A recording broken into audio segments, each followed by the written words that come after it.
মামুনুল হক jail থেকে মুক্তি পাইছে, এই জন্য সারা বাংলাদেশের মানুষ দিল থেকে আলহামদুলিল্লাহ পড়ছে। তা আমরা আরেকবার পড়ি আলহামদুলিল্লাহ। এইভাবে অন্যায়ভাবে মানুষকে বেশি দিন আটকে রাখা যায় না। ন্যায় ন্যায়, অন্যায় অন্যায়, সত্য সত্য, মিথ্যা মিথ্যাই। সত্যের একদিন জয় হবেই, এটি আল্লাহ পাকের ওয়াদা।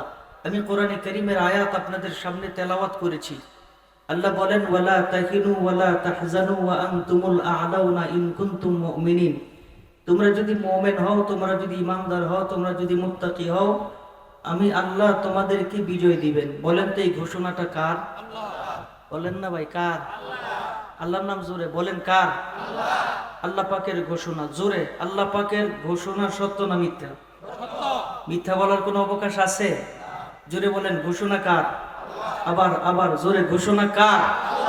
আল্লাহ পাকের ঘোষণা। আল্লাহ বলেন, ওয়াদা আমার, আমি বিজয় দিব। ওয়াদা আমার, আমি তোমাদেরকে সারা পৃথিবীতে তোমাদেরকে আমি শ্রেষ্ঠত্ব দান করব। ওয়াদা আমার, আমি আল্লাহ তোমাদেরকে যা দিব অন্য কাউকে তা দিব না। আজকে সারা পৃথিবীর দিকে তাকালে দেখা যায় গোটা পৃথিবীতে মুসলমানরা মার খাচ্ছে, গোটা পৃথিবীতে মুসলমানরা লাঞ্ছিত, গোটা পৃথিবীতে মুসলমানরা বঞ্চিত, গোটা পৃথিবীতে মুসলমানরা লাঞ্ছনার শিকার। আমরাও বাংলাদেশের দিকে তাকালে দেখা যায় আমাদের বাংলাদেশে ওলামায়ে কেরামের ইজ্জত নিয়ে ছিনিমিনি খেলা। আমরা তাকালে দেখতে পাই ইহুদি, কাফের, খ্রিস্টান, নাস্তিক, মুরতাদেরা বাংলাদেশ থেকে ইসলামকে বিতাড়িত করার চক্রান্ত। আমরাও দেখতে পাই বাংলাদেশ থেকে এই মুসলমানদের হৃদয়ে জায়গা করে নিয়েছে ইসলাম, মুসলমান, মসজিদ, মাদ্রাসা, এগুলিকে তাদের সহ্য হচ্ছে না। এ কারণে তারা ইসলাম থেকে মানুষকে দূরে সরাইবার জন্য বহু চক্রান্ত করেছে। অতীতেও হয়েছে, বর্তমানও হচ্ছে, ভবিষ্যতও হবে।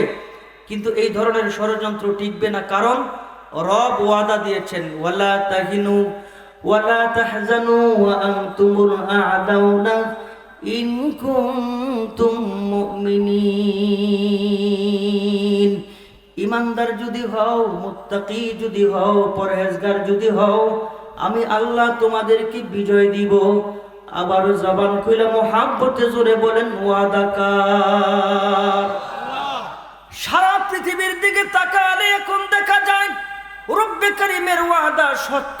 রব বলেন বিজয় আমাদের, কিন্তু রবের ওয়াদা সত্য।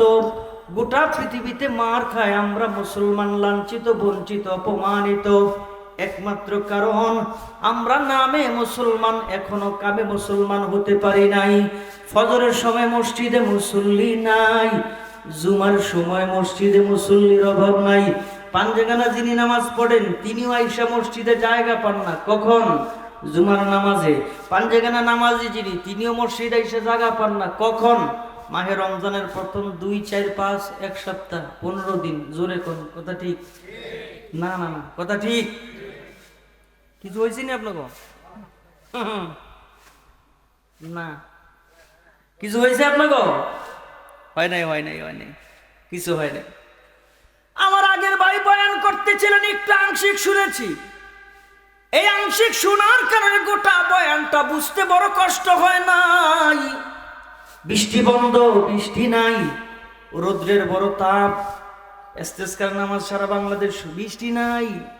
অথচ হাফিজ জি হুজুর রহমতুল্লাহি আলাইহি 81 সালে তখন প্রেসিডেন্ট হলেন, এরশাদ সরকার, এরশাদ ইস্তেসকার নামাজের আয়োজন করছে। আরে আমাদের হাতের কামাই করা, এগুলি সব আমাদের। রব বলেন আমার সঙ্গে তোমাদের সম্পর্ক নাই।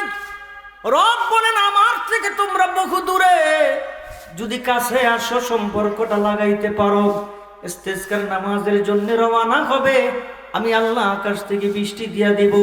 একটু জবান খুলে মুহাব্বতে জোরে বলেন, বৃষ্টি দেওয়ার মালিক কে? আল্লাহ মালিক। আল্লাহ বন্ধ করে দিচ্ছে, কেউ কিছু কইতে পারে না। সরকার নোটিশ দেয় না, এই বৃষ্টি বন্ধ কে? বৃষ্টি হয় না কে? বৃষ্টি কি হইলো বলতে পারে না, কেউ কিছু বলতে পারে না। কারণ একচ্ছত্র মালিক, এটার একচ্ছত্র মালিক।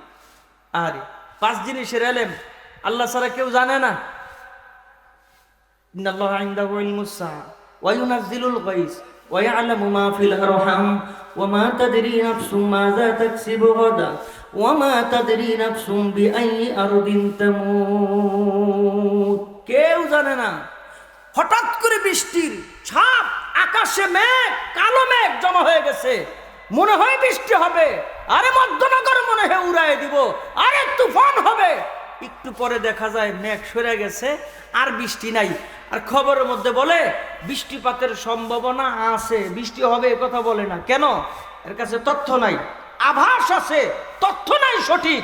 কখন কোথায় কিভাবে বৃষ্টি দিবেন একমাত্র আল্লাহ পাক জানেন। এগুলি আপনার হাতের কামাই করা, আমার হাতের কামাই করা। বাংলাদেশে